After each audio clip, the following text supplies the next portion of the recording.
Assalamualaikum warahmatullahi wabarakatuh. Alhamdulillah rabbil alamin. Assalatu wassalamu asrafil anbiyaء sayyidina Muhammadin wa ala alihi wa sahbihi ajmain amma ba'd. Alhamdulillah, puji syukur kepada Allah Subhanahu wa taala yang telah melimpahkan rahmat, taufik serta hidayahnya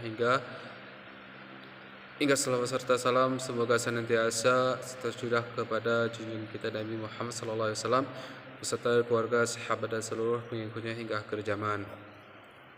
Insyaallah saya akan mengerjakan tugas UTS yang telah diberikan kepada dosen yaitu Dr. Ahmad Faryanto SCMC sebagai dosen pengampu pendidikan agama dalam keluarga. Baik, saya hormati kepada Pak Dr. Ahmad Faryanto SCMC telah memberikan tugas kepada Erik, yaitu yang bertema media sosial, krisis Samoro dan sekularisasi. Baik, di sini akan membahas tentang pendidikan agama dalam keluarga menurut Al-Qur'an. Nah, di sini konsep dan urgensi pendidikan keluarga dalam Islam. Keluarga dalam Islam bukan sekadar unit sosial, melainkan institusi sakral yang mendapat mandat langsung dari Allah Subhanahu wa taala untuk mendidik generasi yang penerus. Pendidikan keluarga dalam Islam bertujuan membentuk insan yang bertakwa, berakhlak mulia dan mampu menjalankan fungsi khalifah di muka bumi. Al-Qur'an memberikan perhatian besar terhadap peran keluarga dalam pendidikan. Nah, sebagaimana terjamin dalam beberapa ayat yang secara implisit maupun implisit menegaskan tanggung jawab ini. Nah, pendidikan dalam keluarga memiliki 3 dimensi utama dalam Islam, yaitu ta'lim yang mengajarkan pengetahuan, ta'dib penanaman adab dan akhlak, dan tarbiyah pembinaan spiritual dan moral secara bertahap. Ketiga dimensi ini harus berjalan secara integrasi dan berkesinambungan, dimulai sejak usia dini hingga anak mencapai kematangan. Keluarga menjadi benteng pertama yang melindungi anak dari pengaruh negatif lingkungan termasuk media sosial dan sekularisasi. Nah, di sini ada beberapa ayat Al-Qur'an tentang pendidikan keluarga, yaitu surah Quran surah At-Tahrim ayat 6, tanggung jawab melindungi keluarga dari api neraka. Bunyinya yaitu ayat ini merupakan salah satu landasan paling fundamental tentang kewajiban orang tua dalam mendidik keluarga, yaitu ayatnya a'udzubillahi minasyaitonirrajim, bismillahirrahmanirrahim. Ya ayyuhalladzina amanu qu anfusakum ahlikum nar wa quduhan nasu wal hijarah 'alaiha malaikatu qilat sidadun la ya'sunallah ma amaruhum fayaf'aluna ma yu'marun. Yang artinya, wahai orang-orang yang beriman, peliharalah dirimu dan keluargamu dari api neraka yang berbahan bakarnya adalah manusia dan batu. Penjaga malaikat-malaikat yang kasar dan keras, yang tidak durhaka kepada Allah Subhanahu wa taala terhadap apa yang diperintahkan kepada mereka dan selalu mengerjakan apa yang diperintahkan. Menurut Quraisy Shihab dalam tafsir Musibah, ayat ini menunjukkan bahwa dakwah dan pendidikan harus dimulai dari rumah, meskipun secara redaksional tertentu pada kaum pria. Ayat ini mengarah kepada kedua orang tua, ayah dan ibu, sebagaimana ayat-ayat berubah dan memerintahkan kewajiban kepada laki-laki dan perempuan secara bersamaan. Ini berarti kedua orang tua bertanggung jawab menciptakan rumah tangga yang diliputi nilai-nilai agama serta dinaungi hubungan yang harmonis. Nah, di sini Quran surah At-Taha ayat 132 memerintahkan mendirikan sholat dalam keluarga, yaitu yang artinya, dan perintahkanlah keluargamu melaksanakan sholat, sabar dan mengajarkannya. Kami tidak meminta rezeki kepadamu, kamilah yang memberi rezekinya kepadamu, dan akibat yang baik di akhirat adalah bagi orang yang bertakwa. Ayat ini menegaskan bahwa persoalan ibadah keluarga adalah prioritas yang tidak boleh dikorbankan demi urusan dunia. Seorang kepada keluarga tidak hanya bertugas mencari nafkah lahir, tetapi juga berkewajiban mendidik agama kepada keluarganya. Baik di sini media sosial dan krisis moral dalam perspektif Al-Quran. Nah, media sosial antara peluang dan ancaman. Media sosial adalah platform digital yang memungkinkan pengguna untuk berinteraksi, berbagi konten, dan berbentuk komunitas virtual. Di satu sisi, media sosial menawarkan peluang besar bagi dakwah Islam dan menyebaran nilai-nilai kebaikan. Namun di sisi lain, dan media sosial juga menjadi saluran utama penyebaran konten negatif yang berkontribusi terhadap degradasi moral generasi muda. Sebuah tinjauan literatur sistematis terhadap 45 studi empiris dan konseptual yang ditetapkan antara tahun 2015 mengkonfirmasi bahwa media sosial memberikan efektif amplifier terhadap perkembangan moral remaja, bergantung pada kualitas konten dan mediasi orang tua. Regularitas secara positif berfungsi sebagai faktor protektif yang memperkuat ketahanan moral remaja. Sementara itu, penelitian di Aceh terhadap 415 pelajar dari 12 sekolah menengah Islam dan negeri menunjukkan bahwa dukungan orang tua dan pengguna media dari secara signifikan memprediksi perilaku bersosial remaja.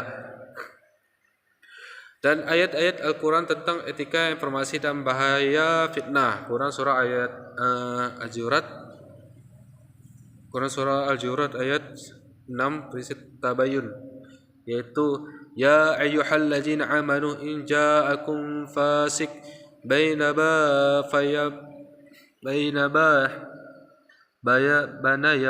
fatabba'u an tusibu qauma bijahalati qusibihu ala ma fa'altum nadimin. Ya, artinya, wahai orang-orang yang beriman, jika seorang fasik yang datang kepadamu membawa suatu berita, maka telitilah, tabayun agar kamu tidak mencelakakan suatu kaum karena kebodohan yang akhirnya kamu menyisi perbuatanmu itu. Ayat ini merupakan fondasi etika informasi dalam Islam, sangat relevan dengan problematika media sosial kontemporer. Prinsip terbayun verifikasi menjadi benteng utama melawan penyebaran hoax, fitnah, dan informasi yang merajalela di platform digital. Setiap pengguna media sosial memiliki tanggung jawab moral untuk memverifikasi kebenaran informasi sebelum menyebarkan, karena setiap klik bagikan akan dimintai pertanggungjawaban di hadapan Allah Subhanahu wa taala.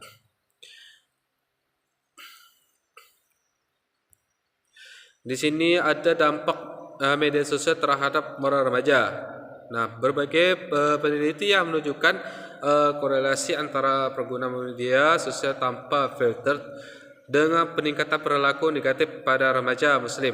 Nah, 1. Penurunan empati dan perilaku prososial. 2. Peningkatan perilaku cyberbully yang berdampak pada kesejahteraan spiritual korban maupun pelaku. 3. Yang adiksi digital yang mengurangi interaksi keluarga. 4. Krisis identitas keagamaan akibat paparan konten sekular dan gaya hidup hedonistik. Serta 5. Normalisasi perilaku menyimpang seperti flexing, konsumerisme, dan seksualitas di luar nikah.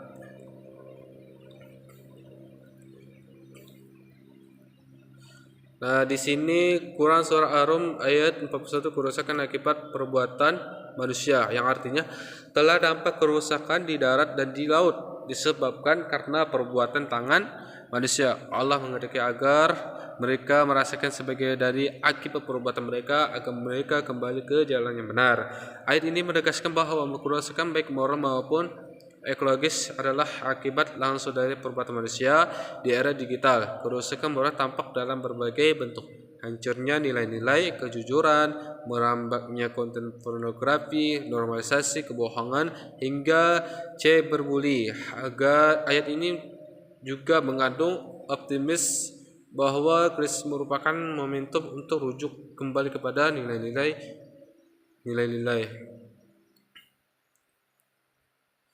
Nah, selanjutnya ekolarisasi dan tantangan terhadap pendidikan agama keluarga.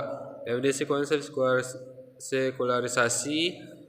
Sekularisasi secara umum dapat dipahami sebagai proses di mana keyakinan praktik dan institusi keamanan kehilangan signifikansi sosialnya.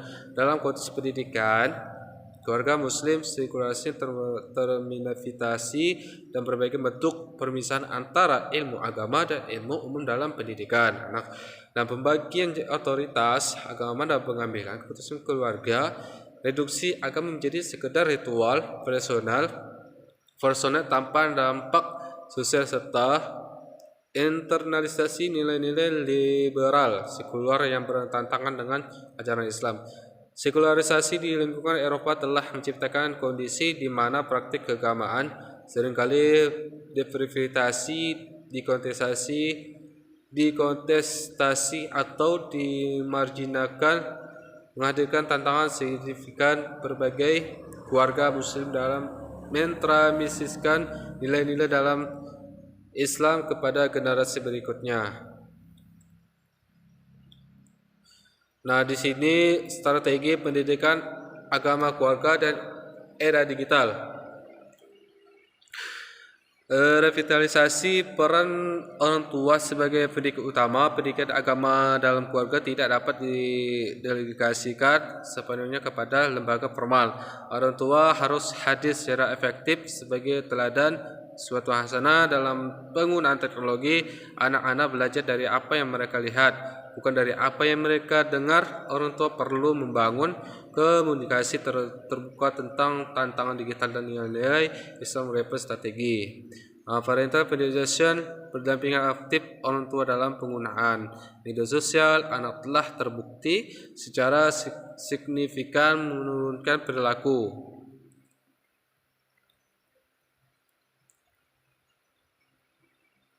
Baik, di sini akan saya kesimpulan berdasarkan pembahasan di atas.